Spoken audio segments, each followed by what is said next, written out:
So my thing, I just want to get this part out. So my thing very quickly is Killmonger is the hero. And what's his African name again? N'Jaka. N'Jaka is the real hero of the film because he's the only one that kills an Afrikaner, and he's the only one that says all this technology and weaponry needs to be used to save the 2 billion of our people that are over-policed, surveilled, mass incarcerated, and held in poverty. I agree. They should have compromised with him, and we would have had a different movie. The movie should have ended with the African Union, and them talking, and then all of them talking to the African Union. I agree. But they kill him, and then the other point that what is it? The mid-credit scene at the end. Yes, that is really the one for me that I think is the icing on my political and analytical cake. It spoiled the movie for me, that mid-credit scene. Because when you have, because to me, that is all I did see when I saw that scene is Patrice Lumumba addressing the United Nations. And what was that, 63, 62, 60? Somewhere around there, when he led the revolution, 60, when he led the revolutionary movement in the Congo. And it was that speech to the UN where he told them, we're going to use Africa's resources for Africans. We're going to overturn this relationship we have with our colonizers. It was at that meeting that the white folks sat there and were offended, and they were furious, and they plotted his assassination. And in this film, it's the CIA guy smiling and nodding at him as the Black Panther turns over Wakanda's technology to them. Right. Not to help African people, but to help the CIA, the West, and this Avengers crew, which is all fighting for the Western U.S. state. Right. I was like, man, that right. And that mid-credit sequence really hurt me because of that. That's exactly right. They're very similar. But you know what's interesting to me about this? The fact that it happened post-Obama, because I thought we were happy, quote unquote, we're happy with a black president and felt very powerful, et cetera, et cetera. And I keep thinking, like, is this Black Panther thing a reaction to Trump? Or is it a need to see real, strong black leadership? I think your first point is it. I think I think the marketing community, because again, Obama won Brand of the Year in 2008 from the marketing community. The marketing community saw very well what can happen globally when you properly promote an African functioning on your behalf. So the whole world fell in love with Obama. I think that part of that is, everything, one of the points that didn't get fleshed out tonight because there wasn't time is that what black people do, the question has never been what black people do become popular and accepted around the world. That happens all the time. Dr. Haight brought up Christianity, obviously with music. So that's not the issue for me. The issue is, what does that do materially for those people? Obviously nothing, except it's become an extractive resource like any other thing. So, anyway, that's why I just keep coming back to that whole thing. And as this is happening, and again, I give him credit for this, Antonio Moore made the point about the Lowndes County symbolism and the treatment of the people down there to this day living in so-called third world conditions. Nobody cares. Black Panther Party, assaulted, disbanded, imprisoned.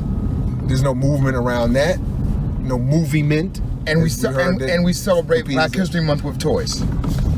So and I think what was said tonight at the panel by somebody out there, that there's no, and maybe Dr. Haight, you can elaborate on this point real quick, that there's no political responsibility attached to seeing this film. To answer your point then, what is the political responsibility coming out this movie? Well, that's very clear. It's one, to save white CIA people. Two, to kill the African American who was an enemy and an outsider despite being blood related to Wakanda. That was deep. The evil Black American. Right? That was deep. I definitely, we got to say something about that. The evil Black American. That person... That's been written about online, by the way. Would that be dynamic the Frantz Fanon character who would understand the West from a position of being in the West and oppressed by the West. Because like Killmonger, Fanon served for the French and thought he was doing his duty going to fight the Germans. That's right. And when he watches what happens to the Africans from Senegal, Fanon then says, I want to petition to complete my medical training and go serve in a hospital inside Senegal. But it looks like to me to work with the great scientist Cheikh Anta Diop. Wow, right. But it looks like to me they neutralized Killmonger's political philosophy by trying to make him into a dictator. When they had Killmonger say the sun will never set on Wakanda, that's European British, imperialism. yeah.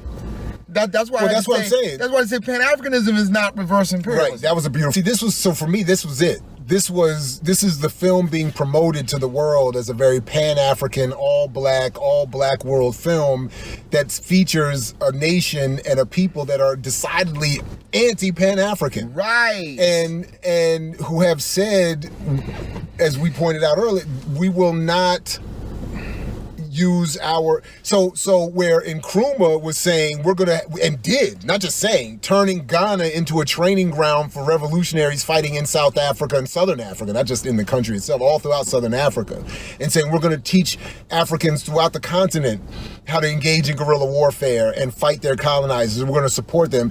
The real Pan-African movement that is crushed by the CIA is rebirthed in this film, led by the CIA in decidedly the opposite fashion, where the technology and the strength and power of the first and most advanced sovereign African nation will be used for the West. And can we go further right there on that point? I hope so. Because the CIA agent who is intelligence for Wakanda is intelligence to tell who Killmonger is. Right. N'Jaka, right?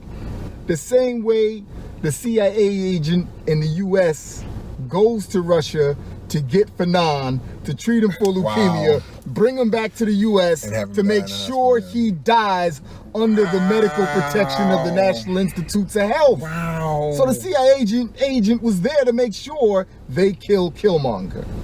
Because he would use the vibranium For his as a friend. political weapon. For the 2 billion people, he said, that look like us all over the world, that are mass surveilled, incarcerated, So this was this was going back to my whole thing. Oh, and I'm sorry. Yeah, go ahead. No, go ahead. Ali Iceland is the CIA agent who died at the ripe old age of 93 in 2017, right out here 5 minutes ago, in Maryland. Wow. Why the brother that is the uncle that's killed, that is Killmonger's father, is described as having become radicalized by his experience in America. That again, the same coded language that is used to talk about the radicalized Muslims that come to this country or from this country but become radicalized by Islam to fight against the West. This is exactly how they describe Killmonger and his father. They come here, they get radicalized, and then become terrorist, insurgent enemies that have to be killed. When what they're saying is how dare we have all these advantages that we're not using for our people? And if there's an accidental killing of one of you in the process, that's ultimately your fault. That's what we end up getting in that Fruitvale movie. It's the same kind of thing here. Africans fighting each other, and then it's the Western state and the Western empire that benefits and is let off the hook, having had not one word in the film, I shouldn't say that, not many words in the film pointing to their involvement in creating this situation in the first place. Damn, you didn't know we were saving the best hate for the end. I mix what I like, what I like, what I like.